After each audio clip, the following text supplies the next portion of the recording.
avut prea mare viteză. Și ai bruscat-o prea tare. Am înțeles. Ok? Da. Mergem. Iei piciorul, virezi, revine. Viteza crește și bruschezi mai tare mașina, cu atât timpii de reacție trebuie să fii mai rapizi. Am înțeles. Ok? Da. Accelerăm, dăm piciorul. Bravo, asta e mișcarea. Dreapta, hai și să facem și pe stânga, dreapta. Revenim. Asta e mișcarea, bravo, foarte bine. Asta e, bravo. Foarte bine. Iei piciorul, ai virat, ai revenit, bravo. Ai simțit cum s-a frânat TSP-ul dreapta față? Da, da.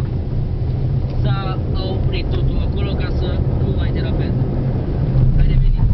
Bravo. Foarte bine. Dacă tu îi accelerezi, el nu știe ce să mai facă. Am înțeles. Înțelegi? Da. Pentru că odată îi pleacă mașina, după aia tu îi accelerezi, nu mai știe ce. Exact. Hai, mai facem motorul și mergem acolo, da? Hai, bravo, bravo, foarte bine. Acolo.